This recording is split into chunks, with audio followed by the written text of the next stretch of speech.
Welcome student to my channel doctor Sumit education academy.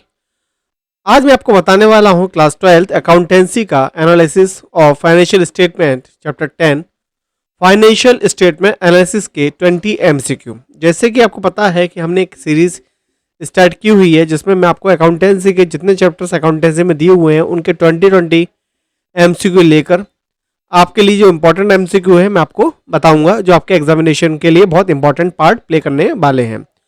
जैसा कि आपको पता है कि अकाउंटेंसी में 20 एमसीक्यू आते हैं, तो 20 एमसीक्यू यदि आपके सही हो जाते हैं सारे तो वो आपके मार्क्स में गेन कराएंगे और आपके लिए बहुत ज़रूरी हैं आपके रिजल्ट को अच्छा बनाने के लिए। तो चलिए आइए चलते हैं, देखते हैं analysis of financial statement part B accountancy का chapter financial statement analysis chapter 10। First MCQ आपसे पूछ रहा है, feature of financial analysis is to present the data content in financial statement in. पहले क्वेश्चन समझते हैं, क्वेश्चन क्या कह रहा है। क्वेश्चन कह रहा है feature of financial analysis is to present the data content in financial statement. ये क्वेश्चन आपसे कह रहा है कि फाइनेंशियल एनालिसिस का जो एक फीचर है जो वो प्रेजेंट फाइनेंशियल स्टेटमेंट को प्रेजेंट करता है, जो फाइनेंशियल स्टेटमेंट में दे रखा है, किस फॉर्म में, इजी फॉर्म में, convenient and rational groups, comparable form या ऑल। मतलब फाइनेंशियल एनालिसिस का फीचर है जो डेटा कंटेंट है फाइनेंशियल स्टेटमेंट में, तो फाइनेंशियल एनालिसिस का फीचर डेटा को प्रेजेंट करता है इजी फॉर्म में, कन्वीनियंट एंड रेशनल ग्रुप्स में या कंपेरेबल फॉर्म में। तो जो फीचर है फाइनेंशियल एनालिसिस का वो फाइनेंशियल स्टेटमेंट में कंटेंट डेटा को इजी फॉर्म में बताता है, convenient and rational groups, comparable, all. तो इसका ऑप्शन हो जाएगा ऑल, क्योंकि फाइनेंशियल एनालिसिस जो फाइनेंशियल स्टेटमेंट है उसमें डेटा कंटेंट है उसको बताता है इजी फॉर्म में, कन्वीनियंट एंड रेशनल ग्रुप्स में, कंपेरेबल फॉर्म में। तो इसका ऑप्शन हो गया डी। अब चलते हैं नेक्स्ट क्वेश्चन में। नेक्स्ट क्वेश्चन आपसे कह रहा है, balance sheet provides information about the financial position of the enterprise. जो बैलेंस शीट है, जब बैलेंस शीट बनाते हैं आप किसी कंपनी की, तो जो बैलेंस शीट है वो बनाई जाती है eight a point of time, मतलब एक टाइम पीरियड में, over a period of time, मतलब पूरे साल की। जैसे जैसे ट्रांजेक्शन हो रहे हैं वैसे वैसे रिकॉर्ड किए जाते हैं बैलेंस शीट में, for a period of time या नॉन। तो बैलेंस शीट जो बनती है वो बनती है एक टाइम पर, इसलिए वो लिखते हैं बैलेंस शीट के नीचे एज ऑन या एज एट। ठीक है, तो इसका ऑप्शन हो जाएगा at a point of time. तो इसका ऑप्शन हो गया ए। अब चलते हैं नेक्स्ट क्वेश्चन पर। नेक्स्ट क्वेश्चन क्या आ रहा है, which analysis is considered as static. मतलब इनमें से कौन सा एनालिसिस कंसिडर्ड एज स्टैटिक, उसको स्टैटिक माना जाता है।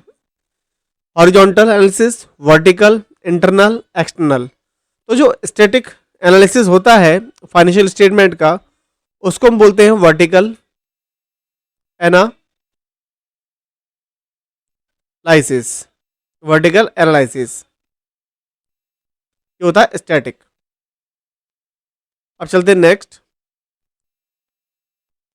नेक्स्ट है आपका which analysis is based only on 1 years data. इसमें से कौन सा एनालिसिस बेस्ड होता है 1 ईयर डेटा पर। जब भी आप बनाते हैं बैलेंस शीट तो कह रहा है 1 ईयर डेटा रिक्वायरमेंट होता है, ऐसा कौन सा एनालिसिस है इनमें से, cash flow statement, dividend analysis, vertical, horizontal. जब भी आप हॉरिजॉन्टल एनालिसिस करते हैं तो उसमें आपको रिक्वायर्ड होता है 2 ईयर डेटा, वर्टिकल में रिक्वायर्ड होता है 1 year data, dividend analysis of cash flow statement में आप काम करते हैं किस पर, शेयर्स पर, और इसमें कैश का। तो वर्टिकल एनालिसिस पर जो एनालिसिस होता है फाइनेंशियल स्टेटमेंट का वो बेस होता है किस पर, 1 ईयर डेटा पर वो बेस होता है वर्टिकल एनालिसिस। अब चलते हैं नेक्स्ट क्वेश्चन पर।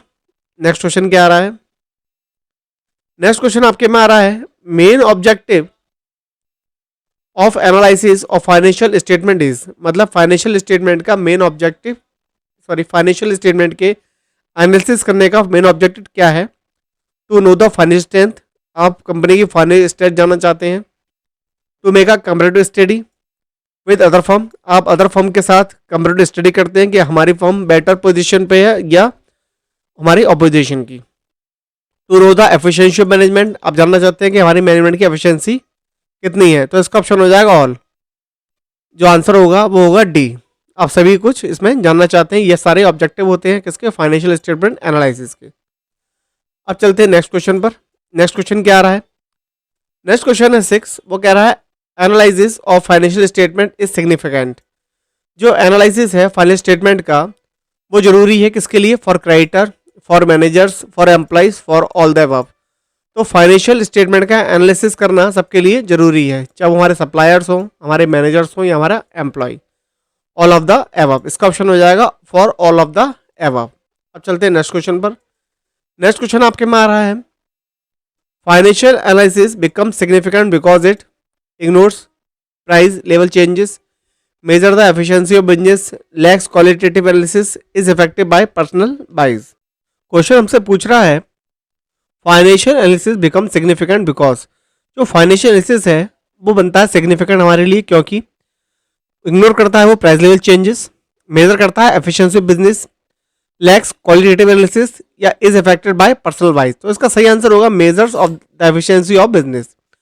जो हमारा फाइनेंशियल एनालिसिस है सिग्निफिकेंट इसलिए बनता है क्योंकि वो मेजर करता है एफिशिएंसी ऑफ बिजनेस, बिजनेस की एफिशिएंसी को, कि बिजनेस की एफिशिएंसी क्या है इसको मेजर करता है, इसलिए फाइनेंशियल एनालिसिस क्या हमारे लिए बहुत सिग्निफिकेंट है।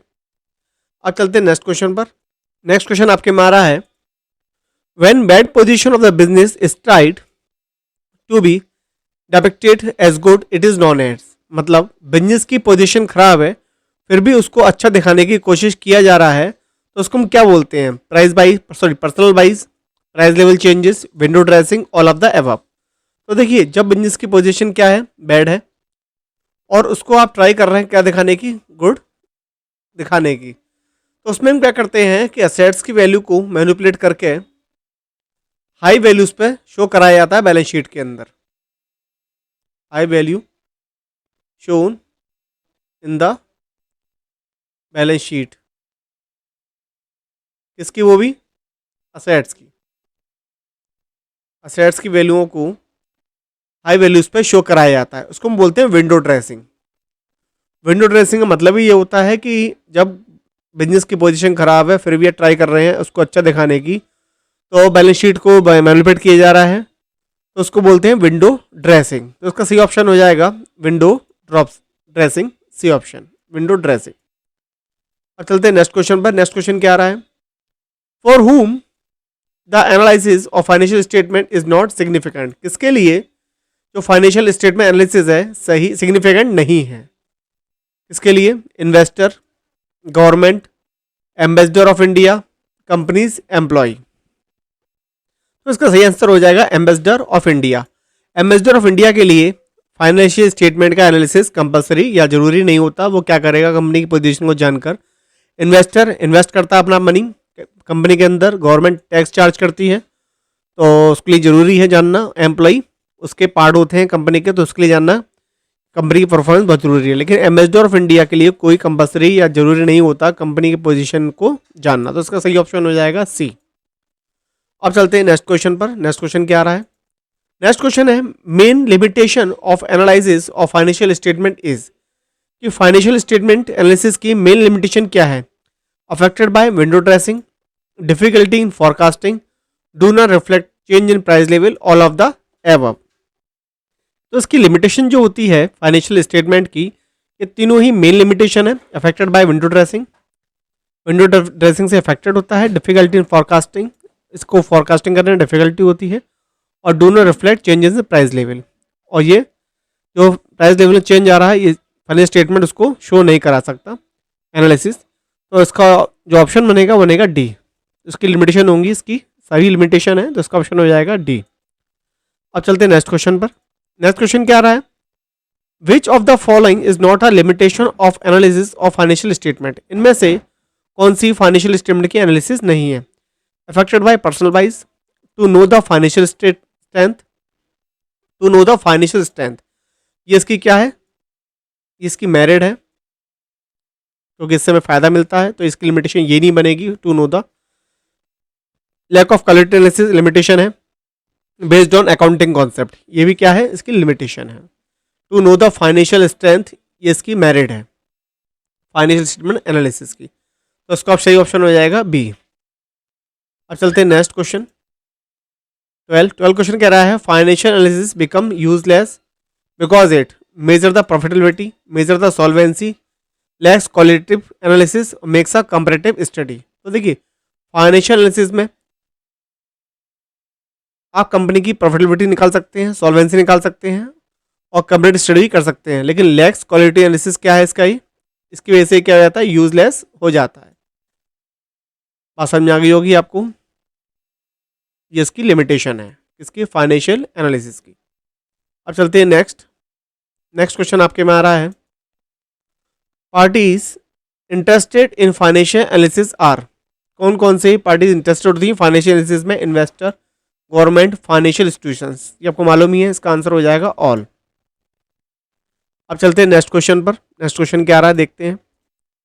नेक्स्ट क्वेश्चन आपके में आ रहा है which of the below formula is correct, इसमें से कौन सा फार्मूला सही है, ये आपने इसमें 11th में पढ़ा होगा ड्यूल कॉन्सेप्ट में, तो इसमें कौन सा ऑप्शन सही है देखते हैं। फर्स्ट दे रखा है आपको assets is equal to liabilities plus share holder fund, second है assets is equal to total fund, और थर्ड है assets is equal to funds of outsiders, और फोर्थ है आपका नन ऑफ द एबव। तो इसका सही ऑप्शन हो जाएगा A, assets is equal to liabilities plus share holder fund. अब चलते हैं नेक्स्ट क्वेश्चन पर, नेक्स्ट क्वेश्चन क्या आ रहा है।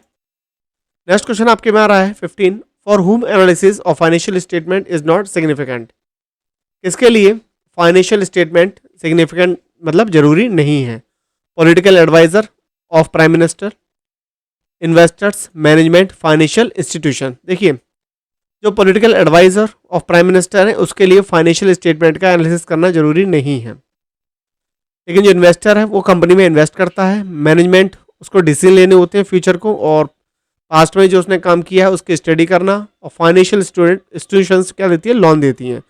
तो पॉलिटिकल एडवाइजर और प्राइम मिनिस्टर के लिए मतलब पॉलिटिकल एडवाइजर के लिए कोई जरूरी नहीं है फाइनेंशियल स्टेटमेंट का एनालिसिस करना, ठीक है, सब में बता गई होगी। अब चलते हैं नेक्स्ट क्वेश्चन पर, नेक्स्ट क्वेश्चन क्या आ रहा है which of the following is the type of financial analysis based on the process, इसमें से कौन सा टाइप है फाइनेंशियल एनालिसिस करने का, horizontal, vertical, ratio, both A and B. तो देखिए which of the following is the type of financial analysis based on the process, process के अकॉर्डिंग। तो देखिए प्रोसेस के अकॉर्डिंग आप जो एनालिसिस कर सकते हैं फाइनेंशियल स्टेटमेंट का वो कर सकते हैं हॉरिजॉन्टल और वर्टिकल। वर्टिकल होता है आपका, मैं लिख देता हूँ यहाँ पर, जो वर्टिकल होता है वो होता है स्टैटिक, और जो हॉरिजॉन्टल एनालिसिस होता है, और जो आपकी हॉरिजॉन्टल एनालिसिस है इसको हम बोलते हैं डायनामिक एनालिसिस। डायनामिक स्टैटिक मतलब होता है कि वर्टिकल में बैलेंस शीट जो बनती है वर्टिकल फॉर्म में बनाई जाती है, और वर्टिकल फॉर्म में जो 1 ईयर का डेटा होता है 1 ईयर का डेटा उसका हम पूरा होल एनालिसिस करते हैं 1 ईयर डेटा का, जबकि डायनामिक में हम करते हैं कंपैरेटिव स्टडी, मतलब 2 ईयर्स का डेटा लेकर हम बैलेंस शीट्स का 2 ईयर का डेटा लेकर उसका एनालिसिस करते हैं। तो जो हॉरिजॉन्टल होता है वो डायनामिक होता है, वर्टिकल क्या होता है, static.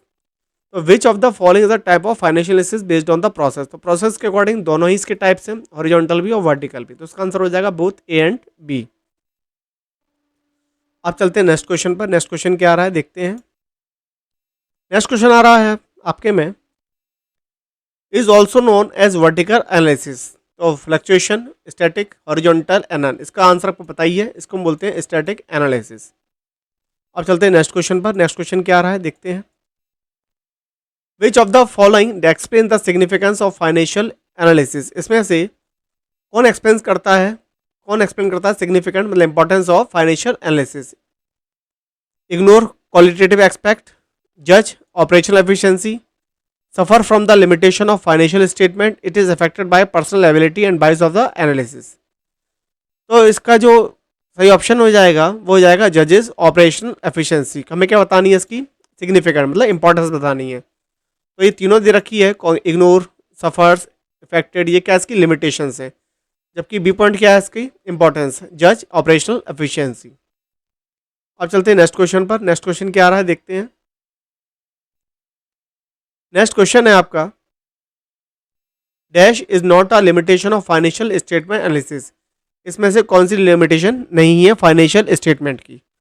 To measure the financial strength, ये इसका मेरिट है। अफेक्टेड बाय विंडो ड्रेसिंग पढ़ाई हुआ है आपने। Do not reflect change in price level, ये भी रॉन्ग। और लेक ऑफ क्वालिटेटिव एनालिसिस, तो सही आंसर हो गया to measure the financial strength. Last MCQ है, which of the following is are included in the financial statement of a business enterprise? Balance sheet, profit and loss account, cash flow statement, all of the above. Financial statement में इनमें से कौन सा include होता है? तो इसमें include होता है balance sheet, profit and loss और कैश फ्लो स्टेटमेंट। तो इसका आंसर हो जाएगा D, all of the above. यहाँ पर आपके 20 एमसीक्यू कंप्लीट हो गए इस चैप्टर के। यदि ये सीरीज़ आपको पसंद आ रही हैं तो उसको लाइक करें, और जो भी आपके फ्रेंड्स क्लास 12th में हैं उनको आप शेयर करें, जिससे वो भी 20 एमसीक्यू अपने एग्ज़ाम्स के लिए अच्छे कर पाएँ। और चैनल को आप सब्सक्राइब करें, और इसी के साथ मेरे साथ जैसे बने हुए हैं वैसे ही बने रहें। मैं आपके लिए नेक्स्ट वीडियो में नेक्स्ट चैप्टर के 20 एमसीक्यू लेकर आऊँगा। Thanks for watching.